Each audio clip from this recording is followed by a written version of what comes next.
definitely not a techie person. Thank you. So good morning. My name is Rifki Gottlieb. I am, right now I'm an educator, but I didn't start that way. I'm a travel industry expert. I have 5 years experience in the travel industry, both as a starting level and also as a manager. I have a degree in nutrition science.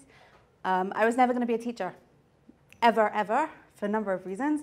One of them is I was told I was never going to be successful, and this is why we don't label. I was that student who just didn't do well.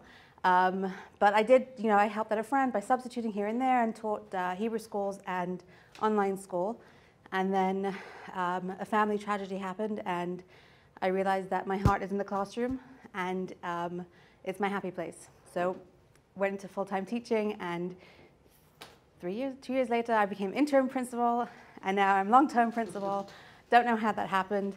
This is my family. I just had a baby. Thank you. He's not here. He's with Daddy. They're surviving. Really, I teach for them. I give the education that I never had to my students, but also because I want my children to have that education.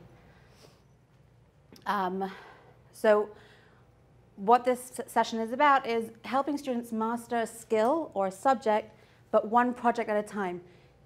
It's very easy when we teach, we want to have the children master a subject. We have that goal in mind, and as adults, we're able to say, okay, this is where we're going to be. Sometimes we'll walk in and expect the children to get there. It's like they're asking them to scale a straight wall, as opposed to giving them these little steps or hand-holding things to help them. So these are I call them my babies. I taught them in my first year at the school. I'm going to give you some background here. One of these students doesn't produce work. He got a 0 in other classes. One student is supposed to be on medication and isn't, Elisheva knows, doesn't do work in some classes. Another student comes from a difficult background, has a hard time focusing. They're all engaged here. This isn't set up. This is me on the side snapping a picture. They're all engaged. They all enjoy doing this. This is my previous year, 5th grade. I did this mastery-based learning throughout all the subjects that I taught them. I taught them Chumash, Navi, Chagim, and Mishnah. And everything that we did fell into this mastery-based learning. It started off with guided questions. Started off with guided questions and them self-learning, but with me kind of being on the side, helping them. And I never give answers. I always say, what do you think? How do you think that got there? So the reason why I wanted to do this and why Jesse, my coach, helped me is because I don't like the stage on the stage. I don't like doing this at all. I really wanted students' ownership of work, pride and outcome. As a Judaic teacher, I feel strongly that I'm not there to teach them the information. I want them to love learning so that they can, when they're older, go back and learn and have that good feel when they're learning.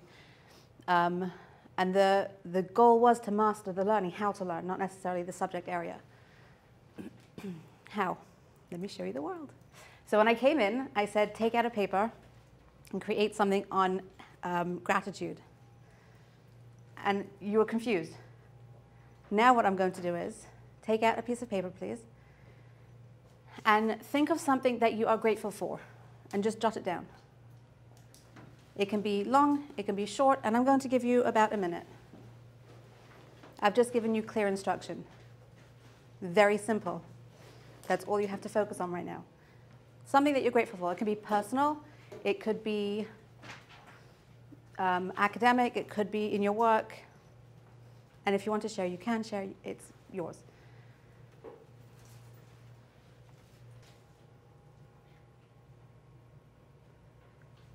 Okay. Now what I'd like you to do is turn and share. So find a partner, someone next to you, behind you, and share what you're grateful for if you want to.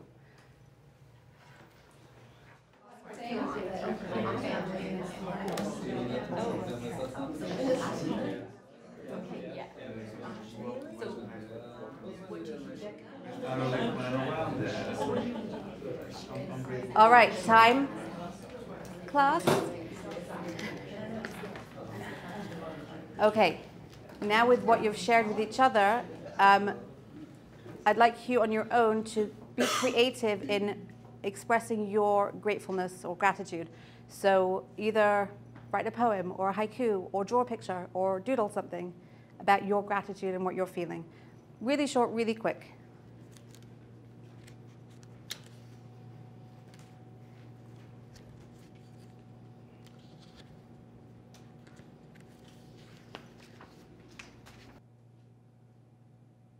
Okay, we'll do 30 seconds.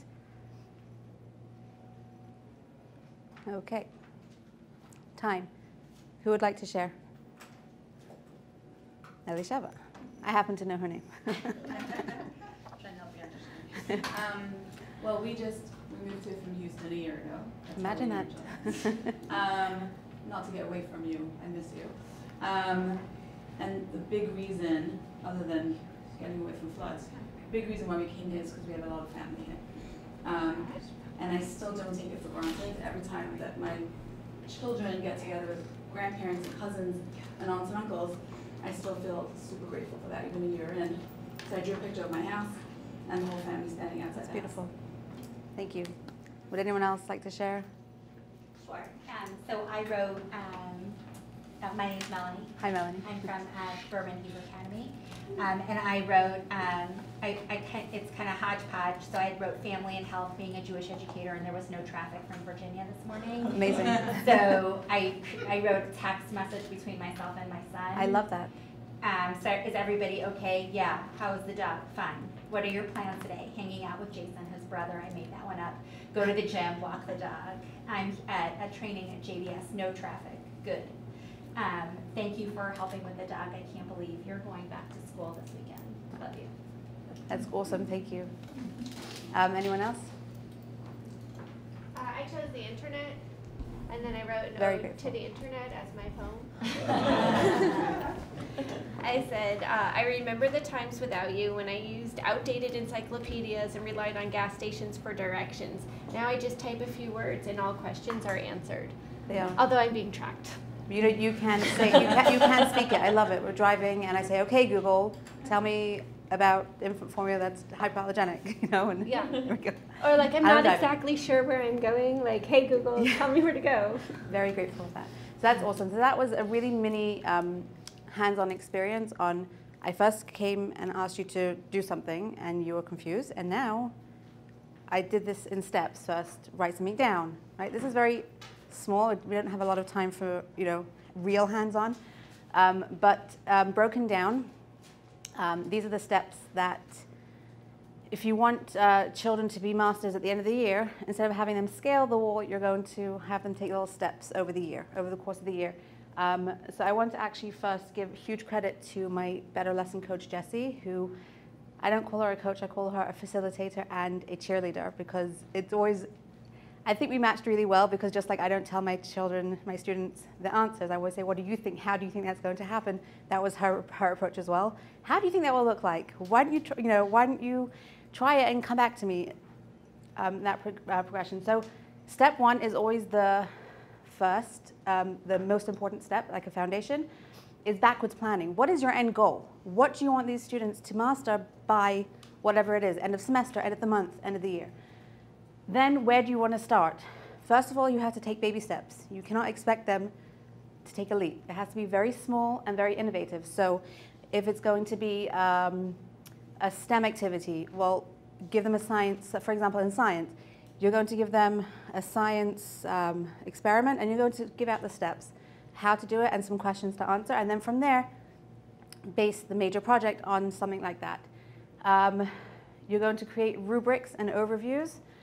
I didn't do this. I'm going to admit this. I didn't do this when I should have, and I suffered. Thank you. So there's two things. There's a rubric and an overview, and then the second page is a daily log from the rubric. So the rubric, and I didn't put it on here, I'm sorry. Rubrics, I can't stress this enough, rubrics are amazing. They're life for any teacher, and they can look as different as you can tailor make rubrics for yourself. In these handouts, the rubric is for an end of year Makot project, the 10 plagues for Egypt.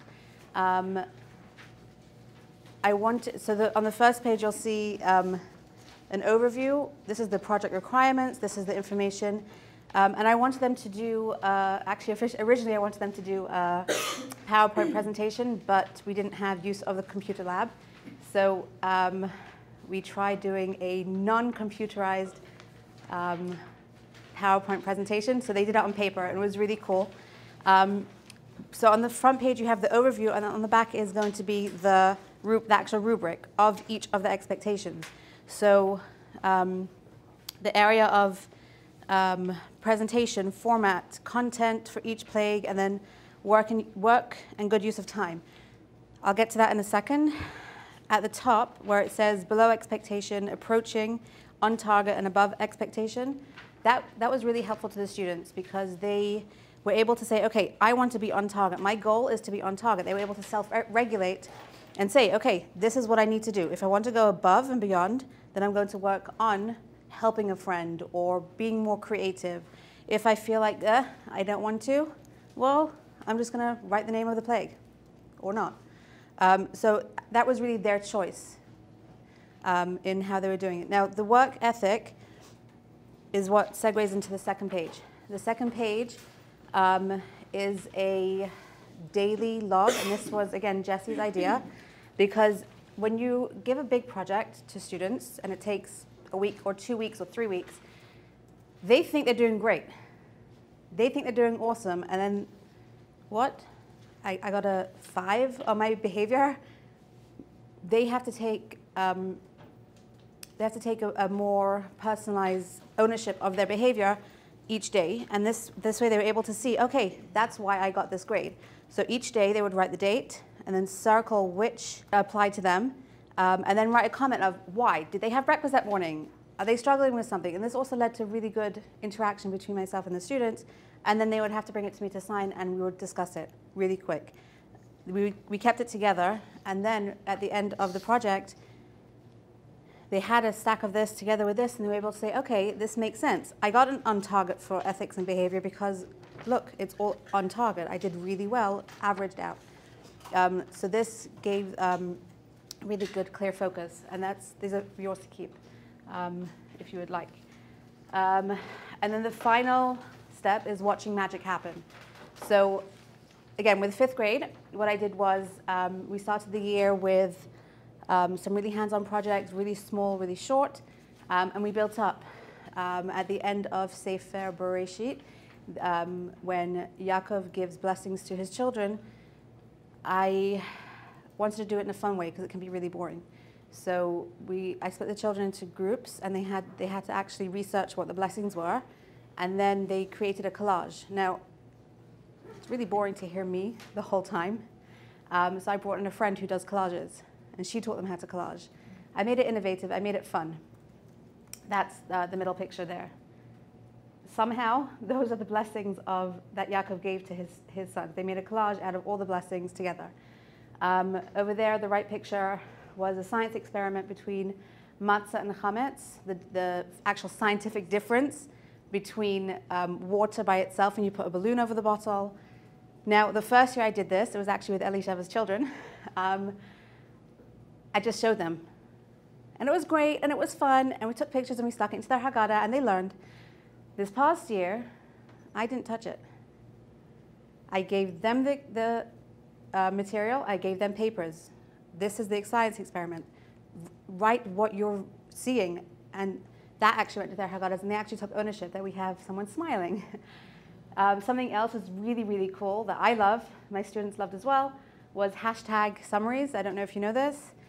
This is from a Better Lesson idea. Hashtag summaries. Who wants to sit and take notes? No one wants to take notes. We have computers. Even if you don't have computers in the classrooms, they don't want to sit and write. Hashtag summaries are hashtag bad dream, hashtag 7 cows, hashtag, and they have fun with it. I mean, some of them I couldn't post. They're 5th grade. But I had fun, they had fun. it really, you know, it was an engaging year. So with all said and done, things that I learned through this process is really browse Better Lesson, take the time, almost make it like a self-care. There are so many great ideas. You don't have to reinvent the wheel. You don't have to break your head. It's not 1970 where you have to think of an innovative thing. People have done it for you. Tweak it for yourself. Rome wasn't built in a day, and Rome also looks very different from NYC. So what does that mean? So yes, you're looking at Better Lesson, but don't think you can get to where another teacher has gotten to like that. And your lesson is going to look very, very different from another teacher's lesson, but taking it and tweaking it and making your own is really key. Having a visiting teacher or a friend come to do project-based learning adds a fun dimension. Kids don't feel like it's teaching. It's, you know, they're having fun. And really don't be afraid to try something.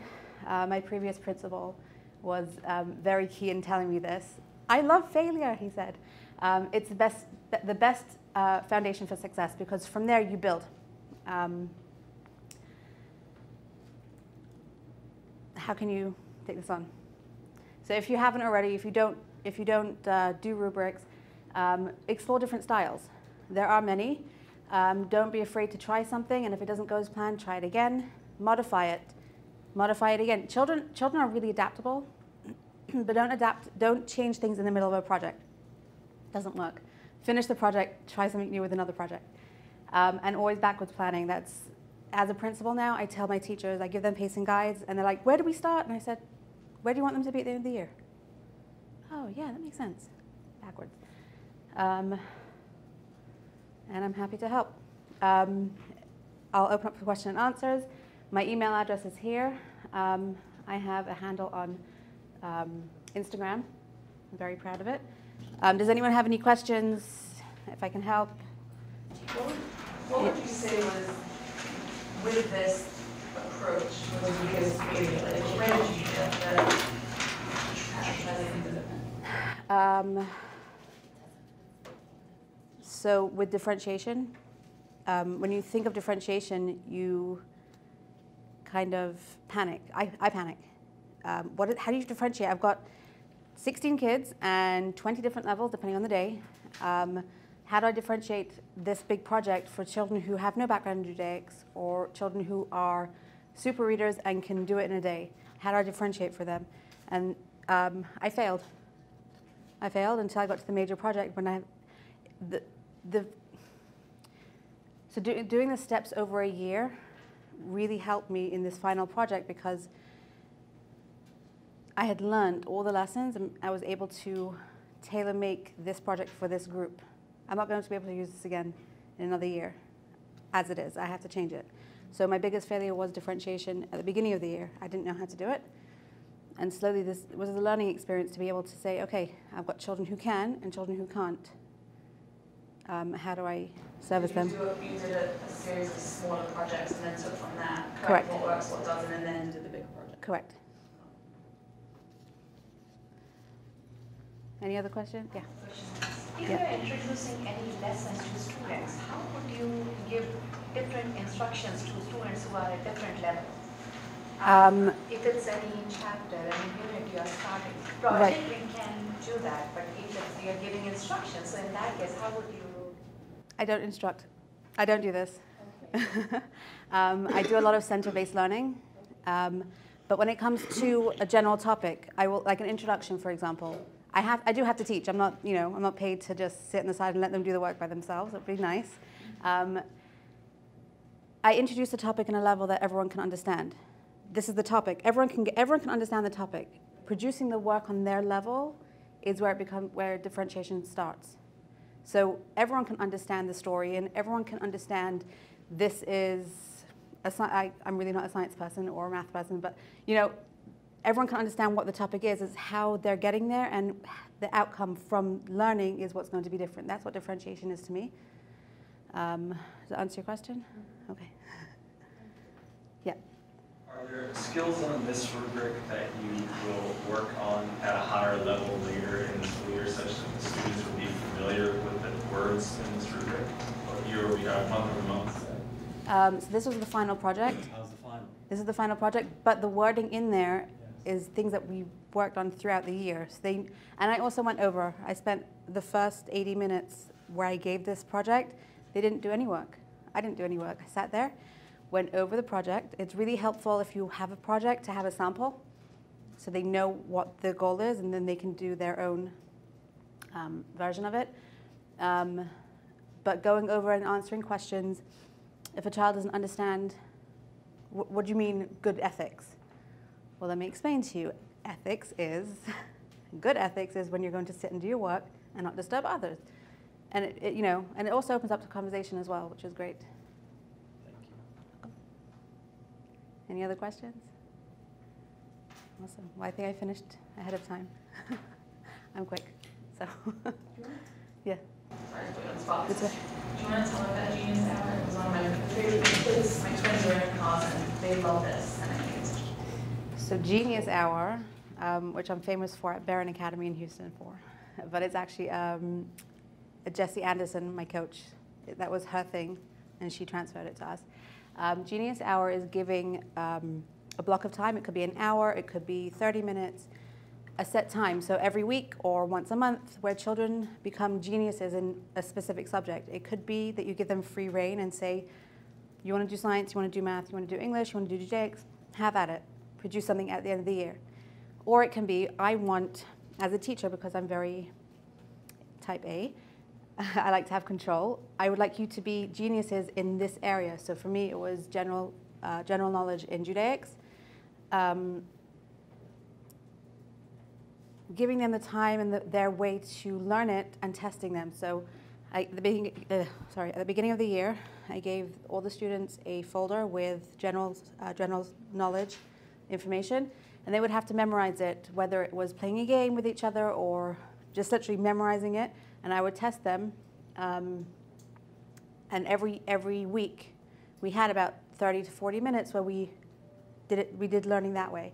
And the children really owned it. We had some students, like Elisheva's son, who almost finished the packet, and I had some students who got through the first page. And that was fine, because they were learning, and they enjoyed it. So that is Genius Hour in a really quick English nutshell. English people talk fast. Okay. Well, thank you.